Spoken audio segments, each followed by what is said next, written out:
Happy January 10th, everybody. I am browning up some arm roast today. I'm going to get it nice and brown because I'm going to be making some Chipotle beef. I guess it's also called barbacoa, but since I'm not real familiar with that, I'm just calling this Chipotle beef. I have this in a real hot pan. I'm browning it in some lard. I think I ended up with 3 pans of this. I have it nice and screaming hot. That just really helps caramelize it. And then over here, you can see, there it is. It's a beautiful roast. I'm going to save those bones because those are going to go into bone broth. And the fat and scraps are going to either go to the cats fresh, or I tend to can my scraps if they're not too fatty. So that's that. Oh, and then here I have some sourdough boule dough that's rising. It's just delicious. Those are chilling right now. And then, of course, I have Leif's glasses case because, you know, he always leaves that laying around. But this is just some beautiful local beef that we got from a farmer nearby, and it is just lovely. I need to use it. I have browned up all of that beautiful meat. See how dark brown it is? And in the pan, I have very little grease, so I'm not really too worried about that. I am actually going to deglaze this. That brown stuff is called fond. Woo! We want all that fond in our broth that we're going to make for this. I don't have any bone broth left, so I'm just going to work with the flavors that I got here. But you want to get all that off. I'm going to add another quart of water to this, maybe a little bit more than that even, but we want every little bit of goodness.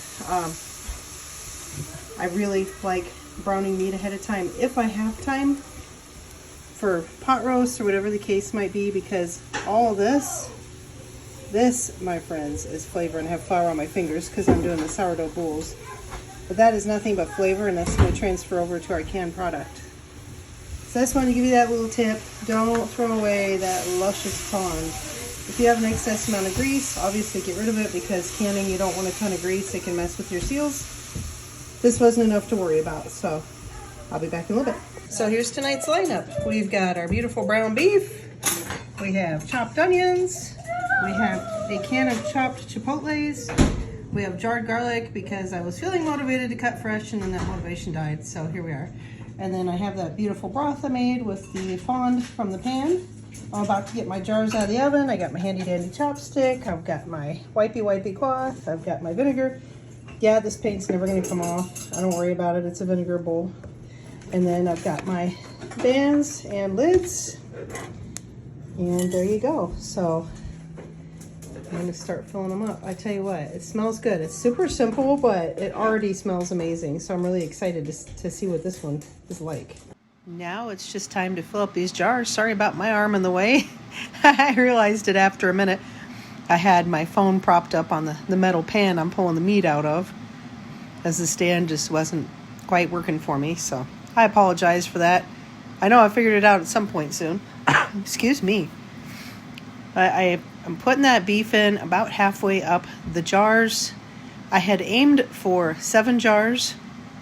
Unfortunately, I didn't have quite enough beef. I wanted there to be a generous amount because these are, in fact, a meal starter. So I wanted to make sure there was a generous amount of beef in each one. And I tell you what, we were sampling some of the darker pieces, and it was incredible how much flavor there was with no salt or pepper or anything. The meat itself just has really wonderful, savory quality to it all on its own. So I'm just popping this in and dividing them up evenly. The kids are busy in the background. It's dinner time, so there's just a whole lot of activity going on. It's always hopping at our house. We keep pretty busy most of the time. I see Christopher peeking at the camera over there. He's such a cutie. I love that boy. And just popping the last few pieces of beef in all these jars. And I ended up pouring the little bit of drippings that were left in that pan into the beef off camera. It really is, I don't want to lose any flavor at all. And then I'm just putting onions in these jars, pretty generous amount of onions really. I want to have a nice onion flavor. They're delicious from what I understand for barbacoa beef. I guess you use a lot of onions. Again, I apologize. It's really not something I'm super familiar with. I think I've made it once. I just call it Chipotle beef. And I'm probably butchering the name too.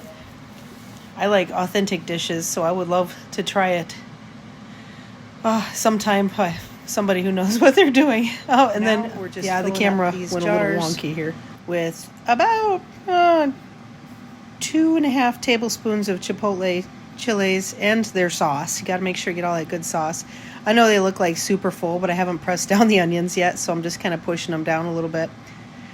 And I had a little bit more, so like I said, about 2.5 tablespoons per jar. And then a tablespoon of garlic each. That may be too much. I really don't know, so I guess we'll try it. It sure smelled delicious. And then I'm just adding my broth. I put a little bit of salt in there, so there's really no need for any salt to go in these jars. I certainly can salt my meal later, but I cannot take salt away.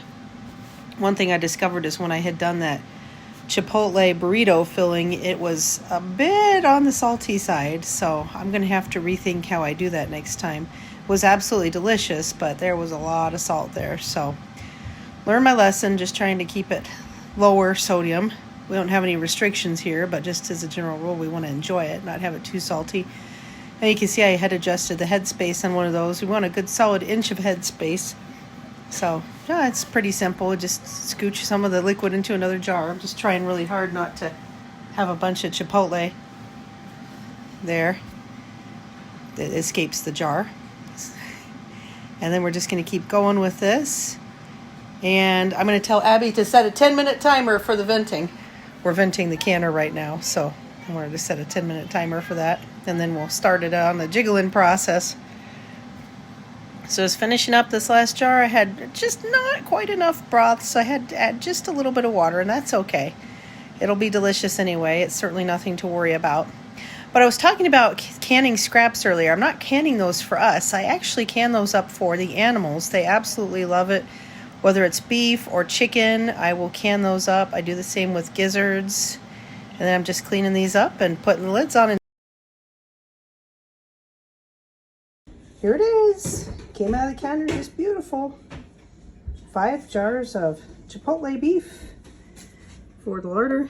Look at that. See, when you pre-cook your beef, it makes such a pretty little presentation in the jar. You don't get that weird cloudiness. Ooh, it don't mean a thing if you don't got that ping. All right, y'all. Have a great night, and I will see you tomorrow.